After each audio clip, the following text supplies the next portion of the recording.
नमस्कार दोस्तों। आज मैं आप लोगों को कर्म हम करते हैं जब तो जो हमें अनुभव प्राप्त होता है इसके बारे में बात करने जा रही हूँ। कुछ लोग कह रहे हैं कि अनुभव कुछ नहीं होता है, वो अपनी सोच है जो कि आदमी बोलता है। मन गढ़ंत बात, मतलब उसका मन का गढ़ा हुआ है, कल्पना द्वारा वो बोल रहा है, कुछ कल्पना करके बोल रहा है।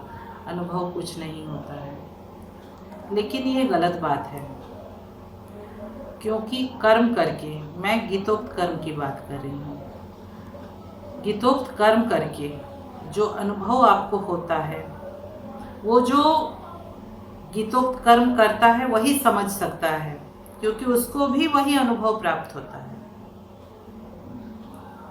इसीलिए वो उस बात को समझेगा कि हाँ, अनुभव होता है। और जो इस क्रिया को नहीं करता है उसको पता नहीं रहेगा।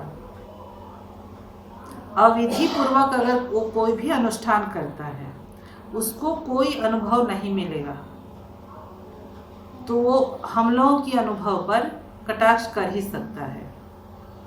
लेकिन जैसे ही वो भी गीतोक्त आचरण करेगा ना, तो फिर उसको भी वही अनुभव प्राप्त होगा जो हम लोगों को प्राप्त हो रहा है।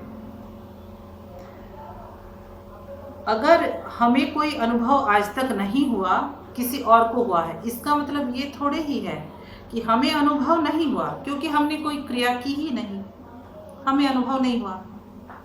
इसका मतलब ये तो नहीं कि सामने वाले को जो अनुभव हुआ है वो झूठा है, वो गलत है, ऐसा नहीं होता है। हमने जितनी दुनिया देखी है बस उतनी ही दुनिया है, उसके बाहर दुनिया नहीं है, ऐसा थोड़ी ही होता है। ये तो कुएं का मेढक टाइप का हो गया ना। मेढक को बताओ दुनिया इतनी बड़ी है, वो कैसे बोलेगा? वो तो उस कुएं में रहता है मेढक, वो कुएं के एक सिरे से और एक सिरे तक उछल के जाएगा, बोलेगा दुनिया इतनी बड़ी है। आप बोलोगे नहीं, इससे बहुत बहुत बड़ी है, वो बोलेगा कितनी बड़ी है, और एक बार छलांग लगाएगा एक कोने से एक कोने तक। वो जान रहा है कुआं जितना बड़ा है दुनिया उतनी बड़ी है। अब वो वहां से बाहर निकला नहीं, देखा नहीं है, तो उसको लगता सामने वाला झूठ बोल रहा है।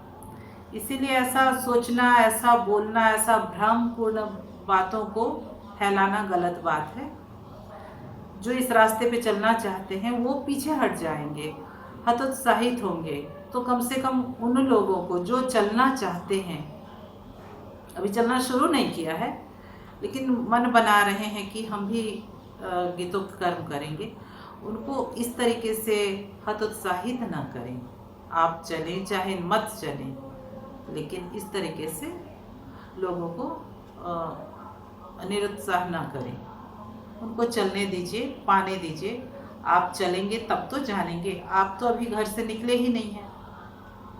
आप जैसे हावड़ा से जा रहे दिल्ली वाया गया, तो आगे आपको मुगल सराय भी मिलने वाला है, कानपुर भी मिलने वाला है, फिर आप दिल्ली पहुंचेंगे। तो आप गाड़ी में बैठे नहीं, चढ़े ही नहीं, आपको क्या पता गया कहाँ है, चाहे मुगल सराय कहाँ है, चाहे कानपुर कहाँ है। दिल्ली की तो बात ही छोड़िए, दिल्ली अभी दूर है। तो आप चढ़िए तब तो एक एक करके आपको माइलस्टोन दिखता जाएगा, जिसको कि हम लोग अनुभव बोलते हैं कि हाँ, हम सही रास्ते में हैं, हम दिल्ली के रास्ते में हैं। दिल्ली का रास्ता मतलब दिल्ली, यहाँ पर आप सोच सकते हैं कि भगवान की प्राप्ति, ईश्वर के बारे में बात कर रही हूँ मैं। ईश्वर है दिल्ली, हमें वहाँ तक पहुँचना है, ईश्वर तक। तो बीच में माइलस्टोन दिखने चाहिए ना कि हाँ, ये गया जी है, ये मुगल सराय है, ये कानपुर है। वैसे एक एक अनुभव हमें आता जाता है, मिलता जाता है, तो पता लगता है हाँ, हम सही रास्ते में जा रहे हैं। यानी कि तो कर्म करेंगे तो सही रास्ते में जाएंगे और सही ही अनुभव होगा। और अनुभव बता करके आप इसको एक्सप्लेन नहीं कर सकते हैं। जैसे आप शक्कर खाते हैं, गुड़ खाते हैं, तो आपको मीठा लगता है ना? तब सामने वाला जो कभी शक्कर नहीं खाया हो, गुड़ नहीं खाया हो, वो आपसे पूछेगा कि मीठा, कैसा मीठा? तो आप बोलेंगे कि बहुत अच्छा लगता खाने, मीठा मीठा लगता, लेकिन आप मीठे को एक्सप्लेन नहीं कर पाएंगे, शब्दों में नहीं कर पाएंगे आप। वो सामने वाला सुनता ही रह जाएगा, मीठा मीठा क्या मीठा बोल रहा, बहुत अच्छा लगता। ये बहुत अच्छा लगना, बहुत मीठा, जब तक वो खुद नहीं खाता है वो समझ नहीं पाएगा। तो आप मीठापन को परिभाषित नहीं कर सकते हैं। उसी तरीके से गीतोक्त कर्म अगर कर रहे हैं आप, आपको अनुभव प्राप्त हो रहा, तो उस अनुभव को आप भाषा के द्वारा व्यक्त नहीं कर सकते हैं। और अगर किसी को अनुभव हो रहा तो वो सत्य बात है, क्योंकि हमें भी अनुभव होता है, हम उस रास्ते पर हम चलते हैं। तो अगर आपको अनुभव नहीं हुआ है, यानी आपका रास्ता सही नहीं होगा, फिर सही रास्ते पे आइए, आप चलिए इस पथ पर, आपको भी अनुभव प्राप्त होगा। तो आप सभी से जो इस रास्ते पे नहीं चल रहे हैं, उन सभी से मेरा आग्रह है कि बहुत दुर्लभ ये मानव तन मिला है हमें, तो इसका सदुपयोग इसी से हो सकता है अगर हम गीतोक्त कर्म को संपादित करते हैं। तो गीतोक्त कर्म अवश्य करें, इस रास्ते पर चलें, दूसरों को भी चलने के लिए आप प्रेरित करें। ये बहुत पुण्य का काम है।